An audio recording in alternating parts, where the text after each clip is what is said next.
उणीव सुद्धा भासते आहे। कोण आहे पण मित्र त्याचा? म्हणजे आता उघडच त्यांचा मित्र जर कोण असेल तर वाल्मिक कराड यांच्याविषयी ते बोलतात। असं जर तो म्हणला असेल तर मी काय ऐकलं नाही ते, असं जर म्हणलं असेल तर त्याच्यासारखा नीच माणूस दुसरा कोणी नाही। तर संतोष भाईची इतकी क्रूर हत्या करून तो जर म्हणत असला की मला कोणी वाचवतील, तर त्या धन्या इतका दुसरा नीच माणूस या पृथ्वी तलावर दुसरा असू शकत नाही। तो मित्र असो किंवा ते स्वैर असो, वाईट कृत्य जर केलं तर त्याचं कधी समर्थन करायचं नाही। आणि त्यातले त्यात आता तरी अजित पवारचे डोळे उघडले तर बरं होईल, आणखी तरी किती त्याला पाठीशी घालायचंय। जर इथं गोरगरिबांच्या लेकराचे ते मुर्दे पाडत असला, अशा माणसाला अजित पवारांनी फडणवीसनी किती दिवस पाठीशी घालायचे हेही लक्षात आलं पाहिजे। मग तो समाजालाही सांगणं गरजेचं आहे की एक गोष्ट लक्षात ठेवा, म्हणजे जात कुठली असू द्या, महाराष्ट्रभरातल्या सगळ्या जनतेला सांगतो आणि विशेष करून मराठ्यांना सुद्धा सांगतो की बघा, याची शब्दातून का होईना जर तो म्हणला असेल तर शब्दातून का होईना उघडं पडलं, फक्त आणि फक्त गुंडगिरी, भ्रष्टाचार करणं, लोकांच्या जमिनी हडपणं, कुणाचे प्लॉट हडपणं किंवा दारू पिऊन पोरांना त्रास द्यायला लावणं, त्याच्या समाजातले काही लोक हे गुन्हेगारीकडे वळून त्याच्यातून फक्त आणि फक्त पैसा कमवायचा, कोणालाही ब्लॅकमेल करायचं। मग मंत्री असेल, सरकार असेल, अधिकारी असतील किंवा मराठा समाजासारखे नेते असतील काही, त्यांना ब्लॅकमेल करायचा आणि स्वतःचा संसारच मोठा करायचा आणि त्यातून तो काळा पैसा, पापी पैसा उभा करायचा आणि त्याच्या लेकरा बाळासाठी लावायचा।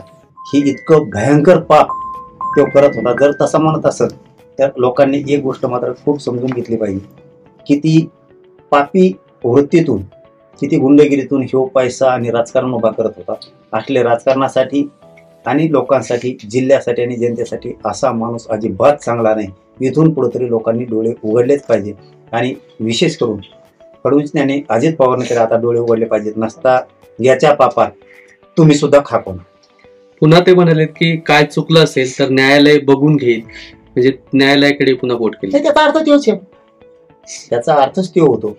मग याच्यावरून अशी पुन्हा शंका येते की बीडचा जो जेलर होता, त्या बीडच्या जेलमधला, कारागृहातला, तो यांनीच तर बदलला नसेल ना, याची सुद्धा मुख्यमंत्र्यांनी मग चौकशी करायला पाहिजे। कारण तो जरा जेलर टाईट होता, कायद्याला धरून होता आणि त्या सत्य तो सत्य करत होता अशी माहिती आहे किंवा आमच्याकडे बीडमधूनच कळालेली। तो तिथं बाहेरून येणारे डबे आत जाऊन देत नव्हता जेवणाचे आरोपीला, अनेक काही गोष्टी मनासारख्या आरोपीच्या तो होऊ देत नव्हता। इतका कडवट असा होता अशी माहिती बीडचा जेलर। जाणून बुजून त्याला कारागृहाच्या बाहेर घालण्यात आलं, त्याला निलंबित करण्यात आलं। याची सुद्धा गृहमंत्र्यांनी लक्ष घालून सखोल चौकशी करायला पाहिजे। याचा दबाव अजित पवारांच्या जीवावरती 100% संतोष भाईच्या केसवर असण्याची शक्यता आहे। शक्यता म्हणण्यापेक्षा 100%च अजित पवारला हाताखाली धरून संतोष भाईच्या केसमध्ये दबाव आहे। पण अजित दादाला आणि फडणवीसला सुद्धा सांगतो, संतोष भैया देशमुखांच्या प्रकरणातला एक जरी आरोपी सुटला, याचे दुष्परिणाम तुम्हाला वाईट बघावं लागणार आहे, लक्षात ठेवा। कारण ह्यो जर जाहीर असं बोलत असला तरी सरकारसाठी आणि जनतेसाठी घातक आहे। असा गुंड आणि गुंडगिरी चालवणारा आणि अशा टोळ्या सांभाळणारा हा माणूस, याला सुद्धा आता जेर बंद करायला पाहिजे, याला सुद्धा अटक सरकारने करायलाच पाहिजे, याची चौकशी व्हायला पाहिजे। माझ्या मॅटरमध्ये चल ना म्हणा त्याला, मग आता घातपातच मॅटर होतं धन्याने केले, चल ना नार्को घेतला, मी किती दिवस कोण बसलोय याचं भंगार, चल ना, वाट बघून मी मरत बारी आली, किती एस ठेवल्या आपल्या, नार्को घेतला जायचं आपल्याला, चल लपू नको, बायासारखे चाळ्याने करायचं मसल, नार्को टेस्टला चल। नवीन घडामोडी पाहण्यासाठी आजच आम्ही मुंबईकर 24 तासला लाईक करा, सबस्क्राईब करा आणि अपडेट रहा।